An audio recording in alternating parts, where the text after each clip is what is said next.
Good morning everyone. Today we will start chapter 9. First statement is a circus artist is climbing a 20 metre long rope. देखो इसके अंदर मैंने आपको बताया था, इसके अंदर सिर्फ एक फॉर्मूला आपका लगेगा जो मैंने आपको लिरिक्स बताई थी, PBP HHB, पप्पू बेटा पप्पू हाय हेलो बोलो. P means perpendicular, B means base, H means hypotenuse. और ऊपर फर्स्ट में क्या होता है, sine, second cos, third tangent.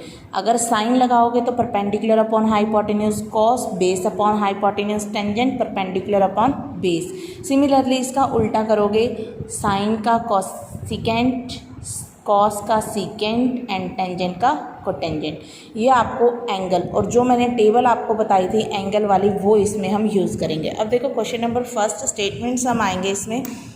A circus artist is climbing a 20 meter long rope which is tightly stretched and tied up from the top of a vertical place to the pole to the ground. Find the height of the pole if the angle made by the rope with the ground level is 30 degree. अब इसमें आपको given है कि एक artist है, रस्सी है 20 metre लंबी है, उसको टाइटली स्ट्रेच टाइट कर दिया गया फ्रॉम अ वर्टिकल पोल से जो ग्राउंड पर है. ठीक है, उसमें आपको height of the pole find out करनी है, जिसमें आपको एंगल जो है मेड बाय राउंड एंड आपको गिवन है 30. देखो ये आपको 20 मीटर गिवन है, ये आपको 30 मीटर गिवन है, और ये आपको फाइंड आउट करने से लेट मैंने एक्स लेट कर लिया. ठीक है, अब देखो आपको हाइपोटेन्यूज गिवन है, परपेंडिकुलर आपको फाइंड आउट करना है.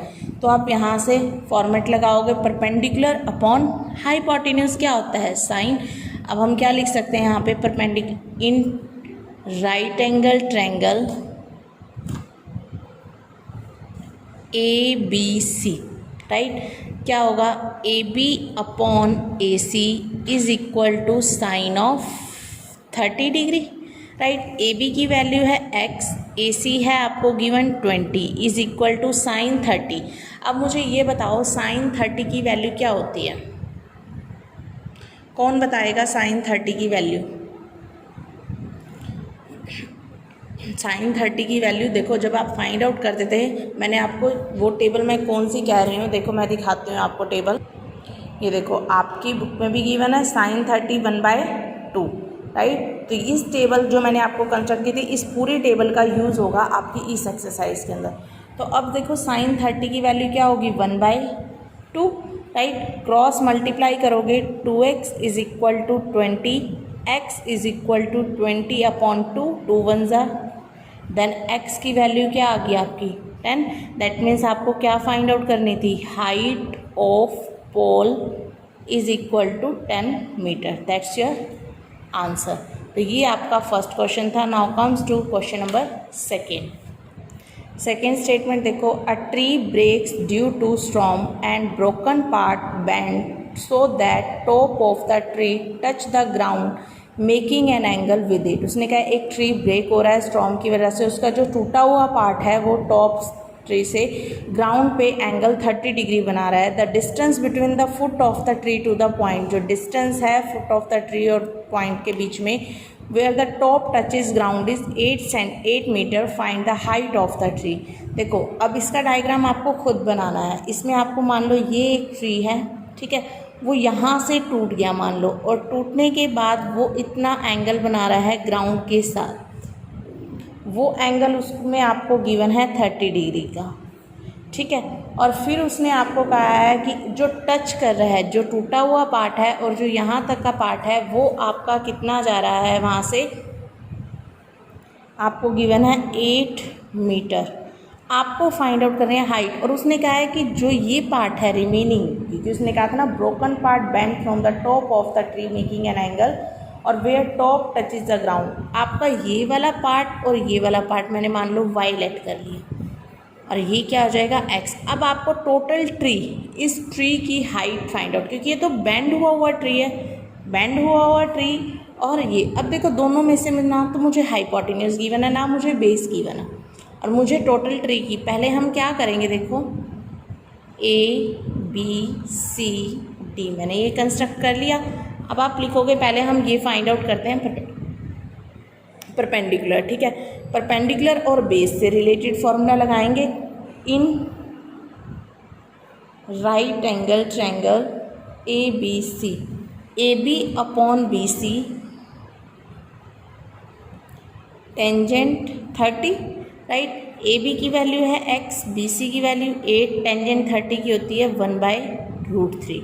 क्रॉस मल्टीप्लाई करोगे √3x is equal to 8, x is equal to 8/√3। अब कभी भी अगर आपके इस चैप्टर के अंदर डिनोमिनेटर में रूट आता है तो उसको रैशनलाइज कर दो, राइट। रैशनलाइज करने के बाद 8√3 डिवाइडेड बाई क्या आ गया 3, ये हमारी x की वैल्यू आ गई। अब x आ गया तो आप y भी फाइंड आउट कर सकते हो। उससे इक्वेशन नंबर फर्स्ट सेलेक्ट कर देते हैं। इन ट्रायंगल ए बी सी, अब परपेंडिकुलर और हाइपोटेन्यूज से रिलेट फॉर्मूला लगाता हूँ। परपेंडिकुलर क्या है ए बी, हाइपोटेन्यूज ए सी, किसके इक्वल हो जाएगा sin 30। ए बी की वैल्यू अभी आपने फाइंड आउट की है कितनी, x ही ले लो चाहे, divided by A C, y is equal to sin 30 1/, cross multiply करोगे 2x is equal to Y, then x is equal to y/2 से इक्वेशन नंबर सेकंड। अब फर्स्ट और सेकंड की देखो, लेफ्ट हैंड साइड सेम है, first और second की left hand side same है तो राइट हैंड साइड भी इक्वल हो जाएगी। तो equation from first and second, देखो equation from first and second से हमने लिख लिया 8√3 divided by 2 is equal to y/2, cancel 2 से 2 तो y की वैल्यू क्या आ गई 8√3। अब हमें टोटल, अब पहले हमें x की वैल्यू निकालनी है। देखो x की वैल्यू के लिए अभी हमें इक्वेशन सेकेंड हमने देखी, फ्रॉम इक्वेशन सेकेंड इक्वेशन हमारी क्या थी, x is equal to y/2, right. y की वैल्यू यहाँ पे पुट कर दो, x is equal to 8√3 divided by 2, 4 ज़ा 8, तो x की वैल्यू क्या आ गई 4√3। क्लियर। उसके बाद हमें क्या फाइंड आउट करना है यहाँ, total height of the tree, total height of the tree वो क्या हो जाएगी x plus Y, that means 8√3 plus 4√3। Clear. तो यहाँ से टोटल हाइट क्या आ जाएगी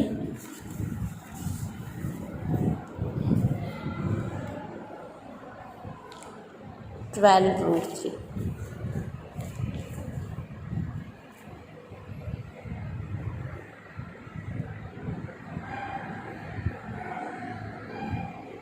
क्लियर। तो ये हमारी total height of the tree आ जाएगी।